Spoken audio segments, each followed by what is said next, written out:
Good morning, top of the morning to you, and the rest of the day too. Well, this morning we're going to cover a very important subject, and it's called the power of self image. And self image is something that we all have to deal with, and it's been said so many times that what we see in the mirror is not who we are. And this can be a positive, it can be a negative.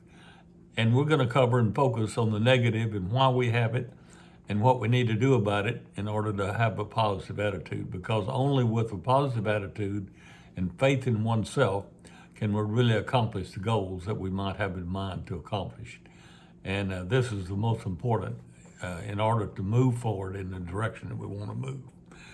It's often been said that our doubts are traitors and make us lose the good we often might win by fearing to attempt. Well, why is it that we fear to attempt? And that was what William Shakespeare said.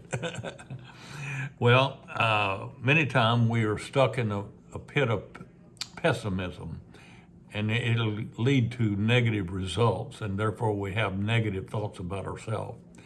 What is the root and the plant of the seeds that were planted about yielding negative results? Well, many times it can be from a childhood. Maybe that a parent's related more to another sibling. Maybe your sister got more attention. Maybe your brother got more attention. And it caused you to think lowly or less of yourself. Many times we rationalize and say, well, if we make the effort to accomplish something, it'll probably just be a waste of time.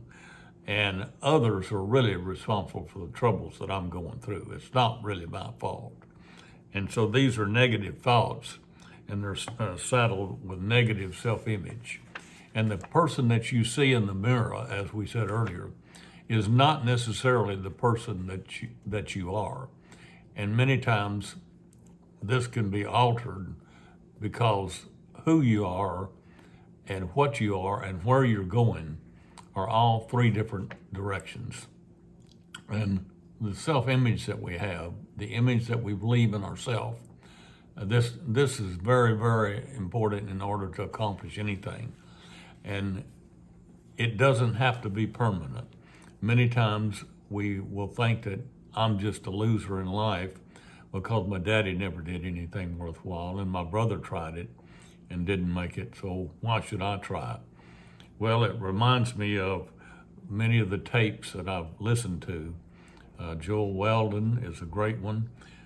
Bradford Brown and Roy Whitten wrote the tape To See the Course, and that was very important. Those tapes are things that I helped build my life on. Where you are doesn't mean that it's going to be permanent. Where you are and the thinking that you have. Self-confidence, it's been said, is the first prerequisite to great undertakings. You must believe in yourself before anyone else will really believe in you.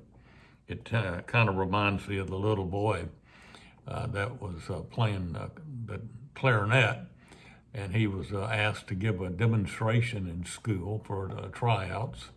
And he did, and he realized that in the process of his performance, he was not the best and did not do as well as he would like to have done.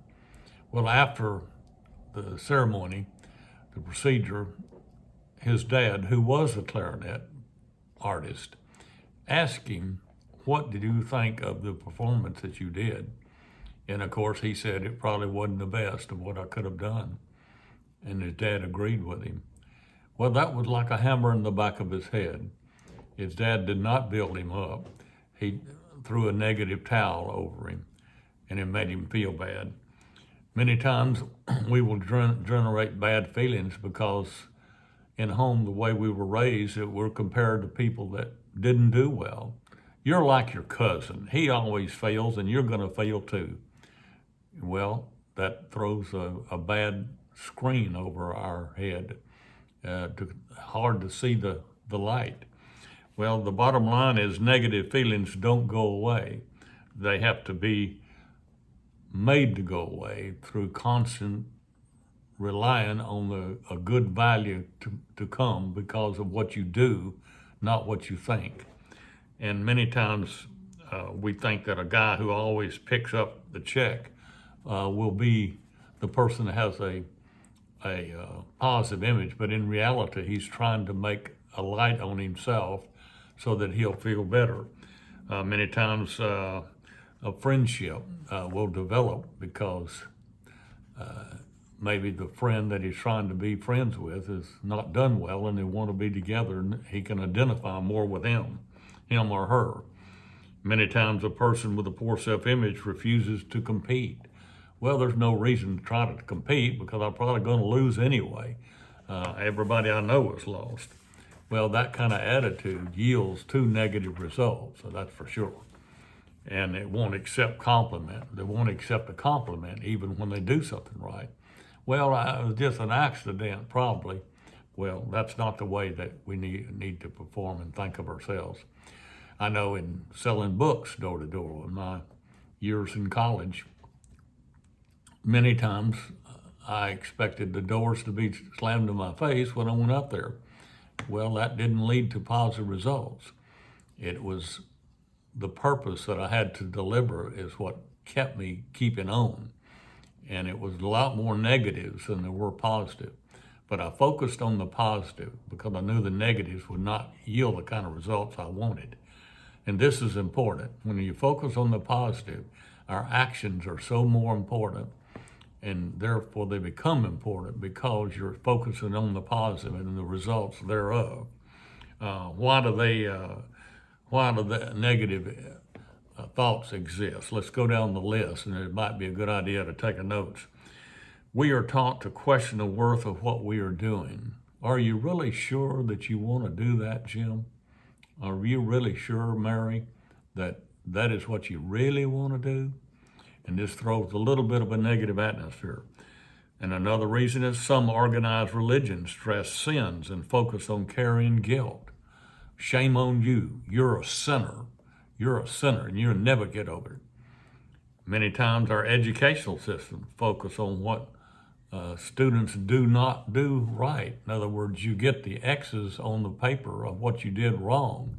You don't get check marks of what you did right and the answers that were correct. Many times complaining, especially gossiping about how tough things are, work, bosses, traffic, intensifies feelings of unworthiness. Golly, this traffic is so bad. Why should I be going to the job like this? It's too far away. Well, that is not the way to progress. That's not the winning attitude. How we feel speaks so much about our situation. You might even realize that what you're doing, speaks so loud, I cannot hear what you say. Well, you put yourself down in front of others. This is some of the actions that we have that we sometimes are very subconscious about. You regard yourself as a loser. You see yourself as a loser. Your image is though that it slams in your face. Here's another reason: believe that you've reached your pinnacle in life and you're on a decline now. Maybe you've been laid off from a job, a corporation, and you feel like, well, I just never going to make it. Don't try as hard as you used to because you make excuses for it. Well, if I would have had a better opportunity, and if I had a better boss, and if the circumstances would worked out better for the product, I would be in a lot better situation. You try to convince others that you had bad times are here to stay forever. They're just never going to go away. You don't express appreciation for others or the contributions they make. Another on your list that you look and sound like you're giving up through body language, tone of voice, and even personal grooming. You don't take care of yourself anymore. What for? Why? You arrive late to work and leave early. You don't have an interest or care, and you're really putting your best self forward. You talk about how you hate the job, how you hate the job. Don't share your opinions because you think they don't matter. Well, nobody's interested in my opinion. Why should I share them? You feel that God doesn't really care about you. He cares about everybody else, but he doesn't care about me. There's many reasons how we develop a poor self-image, why we develop a poor self-image. And those are like sponges. they go throughout our mind and our body, and it causes us to do things that we're not real proud of and that we'd rather not and should not identify with. Well, that's many times parents is one. Here's what's been said is when a person is belittled instead of encouraged, ignored instead of instructed, and ridiculed instead of reinforced, self-image can suffer.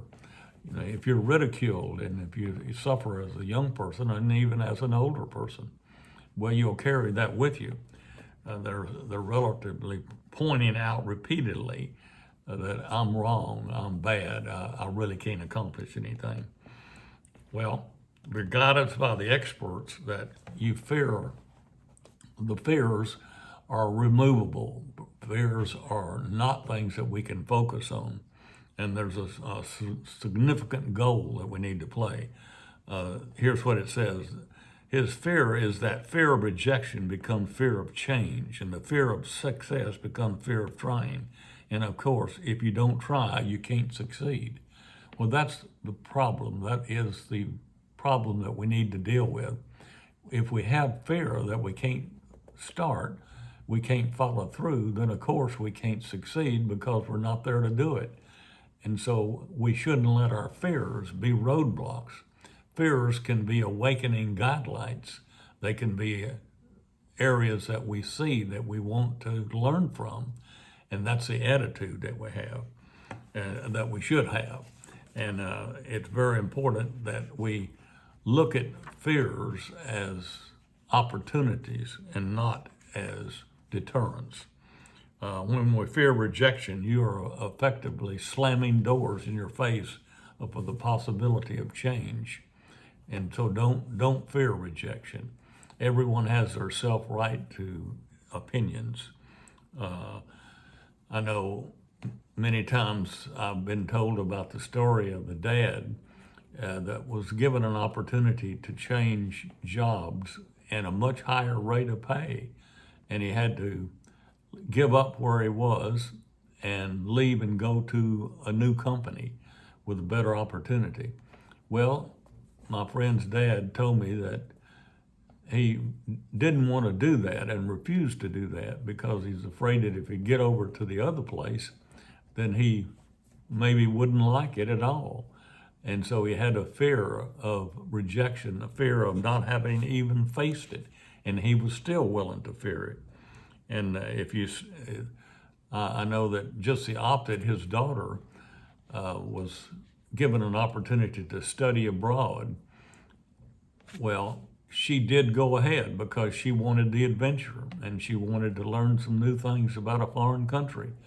But her parents, the parents that stayed and didn't change jobs, tried to discourage her, knock her down, wouldn't let her go mentally, but they did let her go eventually physically. And so she went and learned and liked it a lot and became a professor in England at a major university because of the challenge that she was willing to take on. The fear of success, it's real. It's real, the fear of success. It's like what Vince Lombardi once said in this quote, confidence is contagious, so is the lack of confidence. Yes, it is, that's right. A powerful force of fear is thinking, but now it doesn't have to be a deterrent. Why do we fear success? Well, for one thing, might be focusing on what it takes to succeed.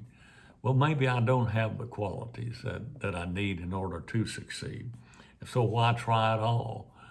Well, another reason why we fear success is because other people that have tried it didn't do it. And so therefore, if they couldn't have done it, then I can't do it. So why should I try? And that's very important deterrent. Well, there are crucial questions accompanying self-esteem.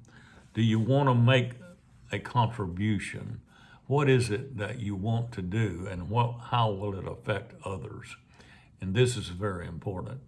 Do you want to prove that you're a valuable human being and you'll make your mark? And don't compare yourself to others. This is a very important thing. It's your perception that is more important of the future and of yourself that is most important, more important than the deed that you're trying to do. And are you worthy? Are you a valuable person? Yes, you are.